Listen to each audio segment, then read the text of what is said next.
नमस्कार, आप सभी का स्वागत है सीएनबीसी आवाज पर। आज का दिन पेचीदा है क्योंकि ट्रेडिंग दरअसल नेशनल स्टॉक एक्सचेंज पर रुकी हुई है।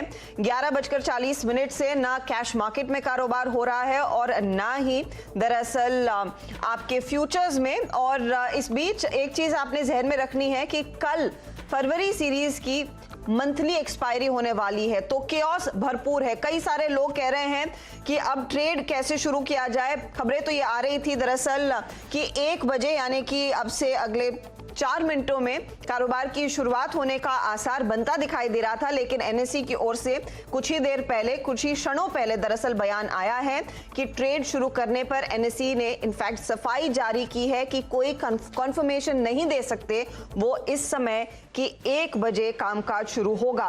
तो स्थिति वैसी की वैसी, अगर आपने कोई ट्रेड लेना है आपको शायद बीएसई का ही सहारा है और एनएसई पर पूरी तरह से ट्रेडिंग ठप हो चुकी है। एनएसई ने कहा, एक स्टेटमेंट जारी किया कि तकनीकी दिक्कत हुई है, टेलीकॉम लाइंस डाउन हुई हैं, उसी के चलते पूरा माहौल बनता हुआ दिखाई दिया, लेकिन स्थिति गंभीर है। खासतौर से एक्सपायरी के मद्देनजर लोगों के बीच में थोड़ा सा पैनिक है, समझ नहीं आ रहा यहाँ से क्या किया जाए। शैल मेरे साथ जुड़ गए हैं। शैल, मेरे ख्याल में मुझे नहीं याद पिछली बार कब ऐसी स्थिति हुई थी कि तकनीकी दिक्कत और लगभग डेढ़ घंटा हो गया है कि कारोबार वापस ऑन ट्रैक आ ही नहीं पाया है। तो यूँ समझिए हर्षदा जी कि ये कहा जाता था कि एक रिकवरी साइट एनएससी की पुणे में भी है और अगर आपको याद हो तो कई बार सैटरडे को भी ट्रेडिंग हुआ करती थी उसको टेस्ट करने के लिए। अब ये समझ में नहीं आ रहा कि जो उनके डिफ़ॉल्ट सिस्टम्स हैं, जैसे 2 टेलीकॉम सर्विस प्रोवाइडर्स हैं, दोनों ने कहा कि भाई हमारे साथ समस्या है, तो आपका जो ट्रेडिंग ग्लिच है वो आपको एनएससी पर बंबई में आता हुआ दिखा। तो कम से कम पुणे की साइट तो अप एंड रनिंग होनी चाहिए थी, लेकिन वो भी नहीं हुई। अब इशू ये आता हुआ दिख रहा है आपको, जैसा कि आपने कहा वीकली एक्सपायरी है, मंथली एक्सपायरी कल है, तो उस वजह से आपको बहुत सारे ऑर्डर्स फिलहाल सिस्टम में चोक करते हुए दिखेंगे। तो एक तो ये डिसीजन लेना पड़ेगा कि भाई जो ऑर्डर्स ऑलरेडी सिस्टम में हैं उसमें आप क्या कीजिएगा और ये ट्रेडिंग कब रिज्यूम होगी। चलिए आज नहीं तो क्या कल होगी, किसी भी तरीके का कोई स्टेटमेंट नहीं आता हुआ दिख रहा। पहले ये चर्चा थी कि 1 बजे प्री ओपन सेशन शुरू होगा और जी हाँ 1:15 बजे आपको ट्रेडिंग रिज्यूम होती हुई दिखेगी। मेरे ख्याल से ऐसा फिलहाल तो कुछ होने के संकेत है नहीं और दिक्कत यह है कि एनएससी की तरफ से भी कोई स्टेटमेंट अब नहीं आ रहा। जो उन्होंने पहले कहा था कि भाई 11:40 पर बंद हो चुका है और जैसे ही आपको खबर मिलेगी तेज़ी की खुलने की तो हम आपको बता देंगे, वो फिलहाल स्क्रीन पर होता हुआ आपको नहीं दिख रहा। तो समस्या गंभीर है और ये वो कंपनी है जिसका आईपीओ आने वाला है। जी हाँ, तो और भी दिक्कत और भरोसा दरअसल उठ रहा है। नॉर्मली हमने देखा है कि कुछ ट्रेडिंग प्लेटफॉर्म्स के साथ जब तकनीकी दिक्कत होती है तो बड़ा बवाल मचता है, लेकिन आज एक्सचेंज पर ही कारोबार बंद हो गया है, ठप हो गया है। दरअसल 10:30 बजे के आसपास वो ट्रेड्स अपडेट होना रुक गए थे और फिर 11:40 पर इन्होंने फाइनल डिसीजन लिया। क्रॉस सीज कैपिटल सर्विसेज के राजेश बहेती हमारे साथ जुड़ गए हैं। राजेश जी, क्या आपको किसी तरह की ताजा जानकारी नेशनल स्टॉक एक्सचेंज द्वारा मिली है कि कारोबार की शुरुआत कब होगी? नहीं, हमें भी कोई खबर नहीं है और ये ही सबसे बड़ी समस्या है कि टेक्नोलॉजी है तो ब्रेकडाउन होती है, लेकिन आपने डिजास्टर साइट रखी है, आप उसको बार बार टेस्टिंग करते हैं और डिजास्टर साइट क्यों नहीं आप हो सकता है, वहाँ तो टेलीकॉम सिस्टम्स भी अलग होंगे। तो बहुत सारे सवालात हैं जिसका जवाब एनएसई को देना चाहिए, खुले हिसाब से देना चाहिए। बट अभी एक्सचेंज टाइट लिप्ड है और वो एक स्टेटमेंट देके अभी कुछ नहीं बोल रही है। मेरे ख्याल से इनको आके सबको समझाना चाहिए, निवेशकों को, ब्रोकर्स को, इंटरमीडिएरी को, सेबी को, कि असलियत में क्या इश्यू हुआ और क्यों नहीं ये पुणे से या डिजास्टर रिकवरी साइट से ये शुरू कर पाए। बहिती साहब, मेरा प्रश्न आपसे ये है, मैं शैलेंद्र बोल रहा हूँ, जो सिस्टम में ऑर्डर्स बैकलॉग में हैं उनका क्या होगा?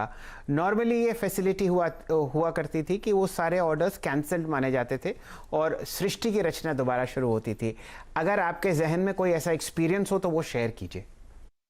नहीं, तो ये तो बात पक्की है कि जब भी एक्सचेंज चालू होगा, आज तो होगा ही कभी ना कभी, जो पेंडिंग ऑर्डर्स रहते हैं वो कैंसिल ही हो जाते हैं, क्योंकि हो सकता है कि उनकी लिमिट ब्रीच हो चुकी हो और वो गलत प्राइस में एग्जीक्यूट ना हो जाए, उसकी वजह से सारे पेंडिंग ऑर्डर्स कैंसिल कर दिए जाते हैं।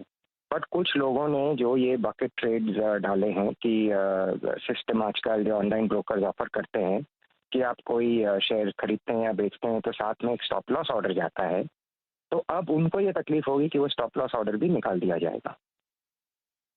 कह रहे हैं कि जो पहले के पेंडिंग ऑर्डर्स खड़े थे वो पूरी तरह से कैंसिल किए जाएंगे। अगर नया पोजीशन लेनी है तो जब भी मार्केट खुलेगा फिर नए सिरे से वो पोजीशन लेनी पड़ेगी। मेहती साहब हमारे साथ जुड़े रहिएगा। इसमें एंजल स्टॉक ब्रोकिंग के सीएमडी दिनेश ठक्कर हमारे साथ जुड़ गए हैं। दिनेश जी बताइए, आपके ब्रोकरेजेस में आई एम श्योर कई सारे क्लाइंट्स के फोन आ रहे होंगे, क्या सलाह दी जा रही है? अब यहाँ से नेक्स्ट स्टेप क्या रहेगा आप जैसे ब्रोकर्स का? क्योंकि केओस तो डेफिनेटली है, लोगों के बीच में थोड़ा सा पैनिक है, फियर है कि कल एक्सपायरी के पहले ये पूरी स्थिति उभरी है। आप जो कह रहे हैं बराबर है, बट अभी जैसे टेक्नोलॉजी के इश्यू होते हैं वो तो अवॉइड नहीं किए जा सकते, और जितने भी क्लाइंट जो ट्रेडर्स है वो ट्रेडिंग करते हैं उनको थोड़ा बहुत ही समझना पड़ेगा कि इस टाइप का रिस्क होगा। बट आप देखोगे ओवरऑल अपना डाउन टाइम अपने एक्सचेंजेस का इतना ज़्यादा नहीं है। And if you talk about जैसे 250 दिन होते हैं तो उसमें इस टाइप के इंस्टेंसेस अवॉइड करना बहुत मुश्किल है। अभी हमारी एडवाइस क्लाइंट को जो कैश सेगमेंट में है उनको ये कहा गया है कि they can switch to BSE and complete that trades.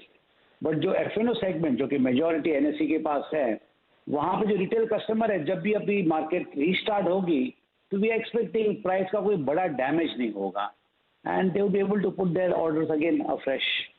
साहब, पिछले 25 साल से मैं भी बाजार से जुड़ा हुआ हूं और आप मुझसे लंबी अवधि से, मुझे एक भी ऐसा इंस्टेंस याद नहीं जब आपको बाजार इतनी लंबी अवधि के लिए बंद होता हुआ दिखा हो। क्या आपको याद है?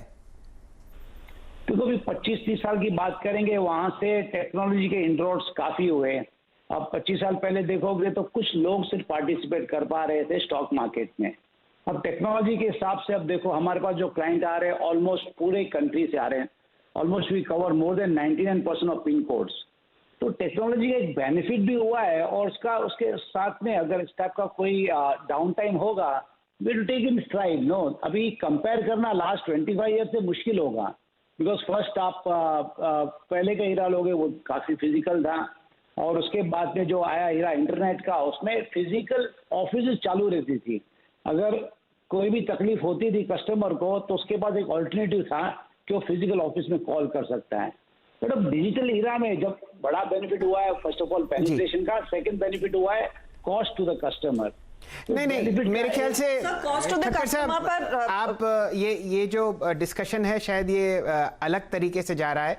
मैं ये जानना चाह रहा था, जो आपके सिस्टम में एंजल ब्रोकिंग में ऑर्डर्स NSE में फीड हुए होंगे, क्या अब उन्हें आपके कस्टमर्स कैंसिल माने? हाँ, उनको कैंसिल ही मानना पड़ेगा। अभी जब मार्केट जब स्टार्ट होगा तो फ्रेशली ऑर्डर डालने पड़ेंगे। जी, चलिए, ये बात एक क्लियर हुई कि जो ऑर्डर्स हैं वो अब नहीं माने जाएंगे। कोई उम्मीद अगर नफा नुकसान हुआ, खासकर नुकसान की स्थिति में, क्या NSE उसकी भरपाई करेगा कस्टमर्स की? देखो, अब तक रेगुलेशन इस बात में क्लियर नहीं है, तो आई डोंट थिंक इस टाइप पे कोई भरपाई मिलने की कोई उम्मीद रखनी चाहिए। चलिए, ठक्कर साहब, आपका बहुत बहुत आभार। वापस बहेती साहब से जुड़ेंगे। बहेती साहब, ज़रा एक बात बताएं, अक्सर ये माना जाता था कि भारतीय टेलीकॉम व्यवस्था और जो भी सॉफ्टवेयर शक्ति है हमारे देश की, वो पूरी दुनिया को चलाई जाती है, और ये कहा जाता था कि दुनिया की जो सॉफ्टवेयर फैक्ट्री है वो भारतवर्ष है। और अब आप ये देखिए, जो देश की सबसे बड़ी IT स्टेट की आपको वेबसाइट दिख रही है, वहाँ पे ये कमियां आपको खाती हुई दिख रही हैं।